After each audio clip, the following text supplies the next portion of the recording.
Good afternoon, Namibia, and welcome to your daily lunchtime show where we get to catch up on current events and headlines that are in the news. My name is Priska Anyolo, and thank you so much for joining us today on NMH at 1.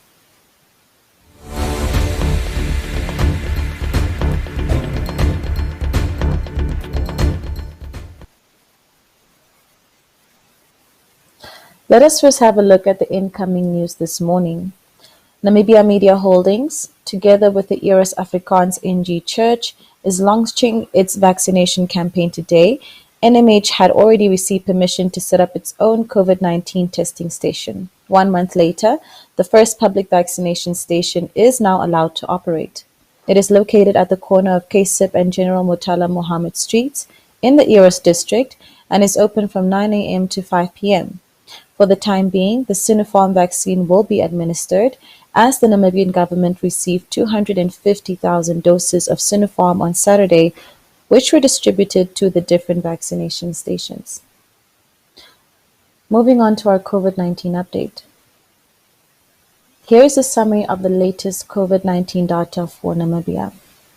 Over the 7 days up to Saturday, another 18,000 tests were processed at an average of 2,500 per day. Total cases recorded since March 2020 numbered 112,824,000, with 87,778 recoveries. The overall recovery rate stands at 78% and is improving as the third wave of transmission seems to ebb. Active cases, however, still numbered more than 22,000 compared to more than 26,000 a week before. Over the 7 days up to Saturday, another 513 deaths were attributed to the pandemic. The number of people who have received a first vaccine increased with about 5,000 to more than 136,000. Those fully vaccinated numbered close to 35,000, showing an increase of 4,000. People housed in official quarantine facilities remain less than 4,000. Over the last 7-day cycle, new entries and exits at these facilities were close to level at about 2,500.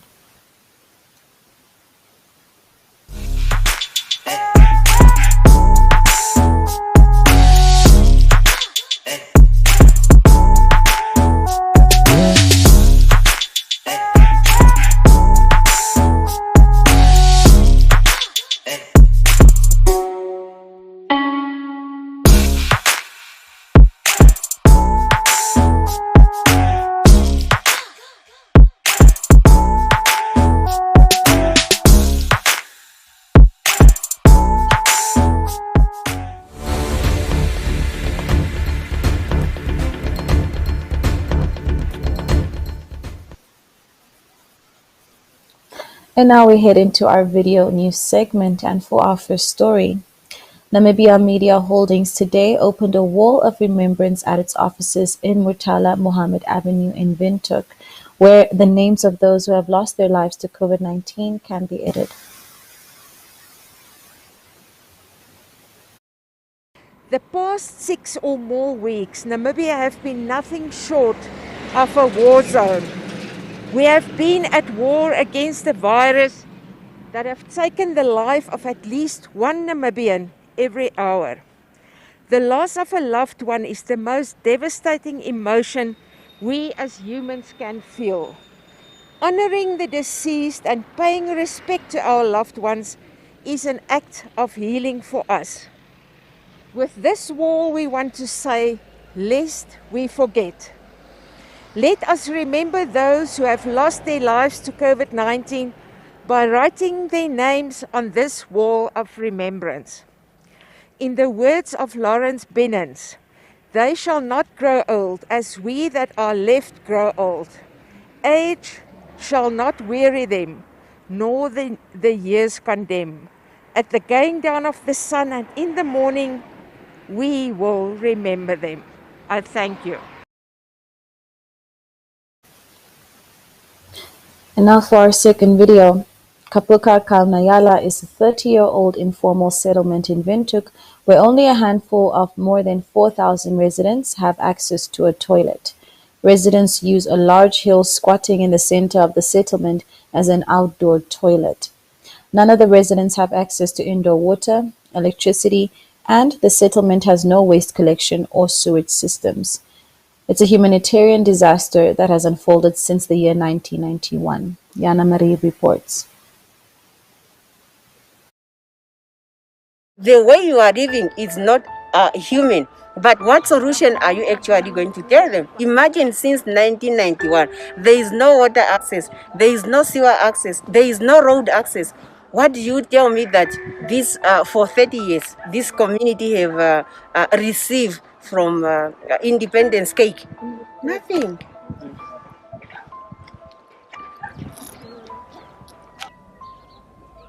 So this mountain simply means it's a toilet. So everyone knows it as a toilet, and it's because of the situation. It's the only open space. So even though they are making the business in the house, they still have to bring it here because it's a toilet. It's the only option community has as a toilet. Children are playing there or at the mountain there.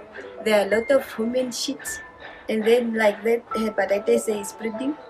A lot of mothers are now taking their children to the hospital, like in a month, 3 to 4 times. I really feel bad, like personally, it's not a good thing. It's like we are not living as human beings. They only come here from 6 o'clock in the morning to 7 in the evening. After that, it's no longer safe. It's a crime area. If it's after 7 and nature falls, they use the buckets and then they wait for 6 o'clock so they can pour it here. I have seen so many informal settlement, but I have never come across of a situation like of Kapuka Kanawea. In all commerce region of the informal settlement that I have visited, I have never come across like the situation of Kapuka Kanawea. In 2018, around 4,000 people lived in this informal settlement. The large hill squatting at the center of the informal settlement has been deliberately kept free of shacks over the past 30 years. Instead, it is covered in toilet paper and human waste.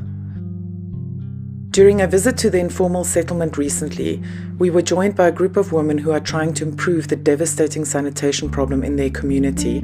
These women shared the impact of living in dire poverty without toilets and other basic necessities, a critical humanitarian disaster that has been compounded by COVID-19. Sometimes their kids eat, sometimes they don't, because it really depends if they can get something from the neighbor, if they can borrow food or money. Because even though they take their products to where they used to sell them, people are not buying and the products are just in their house getting spoiled. It's very difficult for someone who lives in Kapuka to stay in the house. And they also say it is very easy if you live in town, you buy food for 3 months, but it's not the case here. You do not have a fridge. You depend on buying food every day for you to eat. The houses are small, they are cold, so you can't really stay in the house all the time. And that's why people do not follow these regulations because it's not practical to their situation. They have to look for where they can generate an income every day. They have to buy food every day. They have to go fetch water. They have to go they need to move out. They need to be outdoor for them to survive in these areas. And there's no waste management, there's no access for the maybe municipality to come and collect the waste. It's just there. We dump it there, it stays there. The only way community wanted to help themselves is by through the CLTS project, like when we facilitate about they should make their own toilets at home. Households have tried their best to dig 7 pits, but due to COVID situation, many people have lost their jobs, thus there is loss of income. The pits are just there, open, and it's also a risk because maybe when someone can even fall in, so they've tried to meet the government halfway there. So what they have done here, they have dug already their pit for their toilet, but the challenge that they are having is actually material. If you come across any company or anyone who can probably donate material to them. 1991 has been long. These people have been living here, and For them, they could be trying, but their resources are also limited. Their skills are also limited. The sanitation situation in Kapuka has been a long old problem, to a point that people do not trust the authorities anymore. It's really a situation that really make you to wonder, is our government really doing enough? As a human being, imagine having to help yourself in a plastic or in a bucket, and you have to sleep with this bucket, you have to sleep with this urine in your room. I know that the community are really trying their level best. They are trying to find solution to whatever that is happening, related to sanitation, related to water, related to electricity needs and all those things. But they don't have means of ways. They don't have access. And this is where the government need to come in and help and actually see that our people really, their life need to be dignified.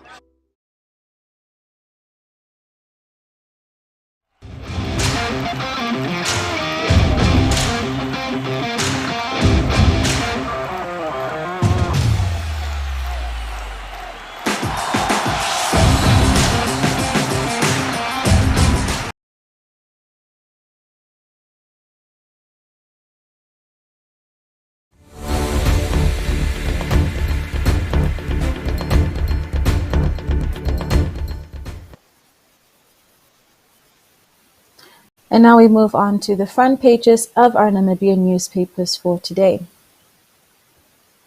The Algemeine Zeitung leads with a story about two fires that broke at the coast during the weekend, causing 36 homes to be destroyed, leaving many families homeless as well as claiming one life.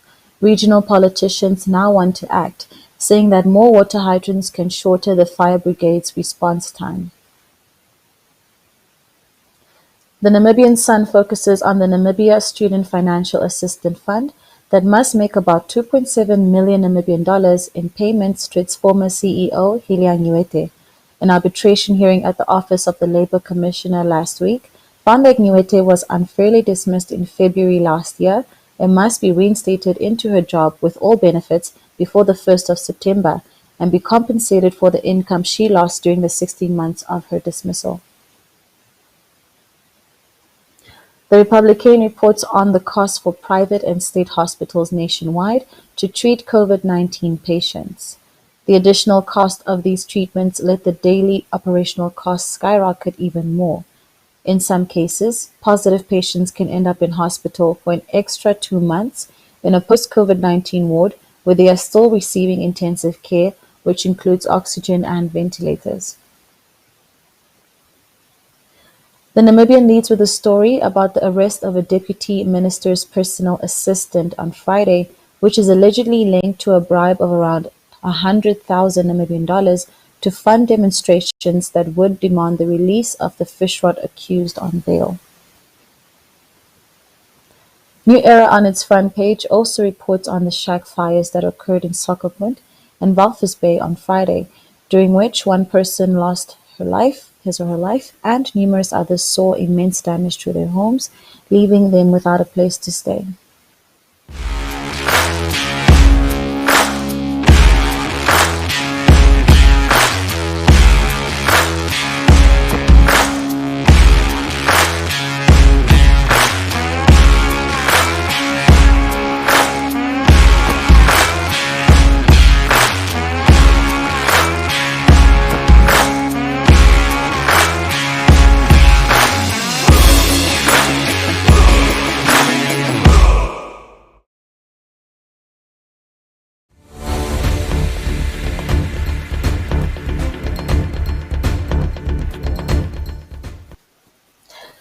And now looking into the inside pages of our newspapers' dailies.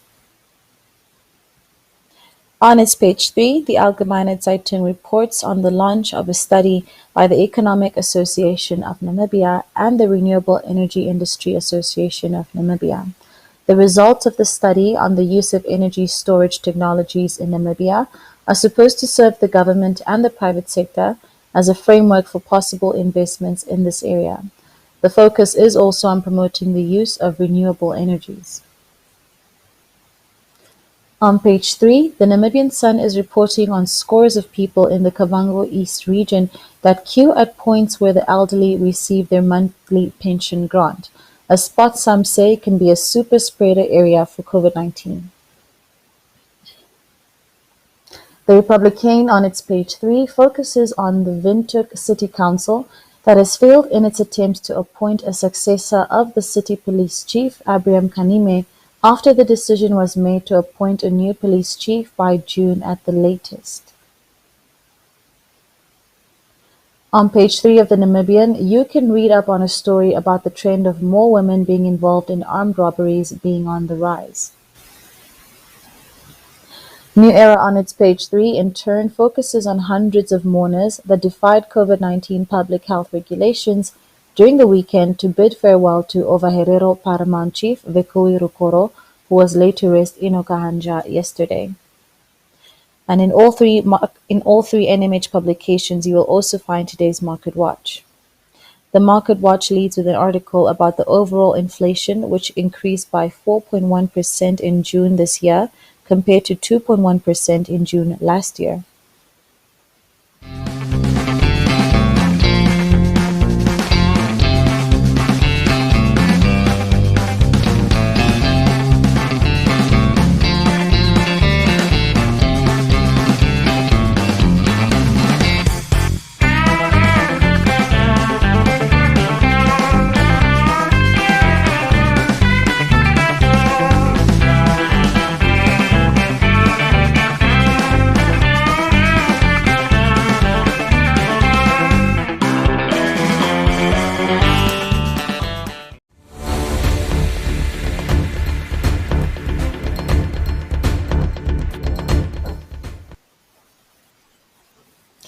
Well, that is it for today, ladies and gentlemen. Thank you so much for joining us today on NMH at 1, and we hope to see you again for the rest of the week, same time, same place. Do stay tuned for a quick snapshot of the weather as well, and goodbye.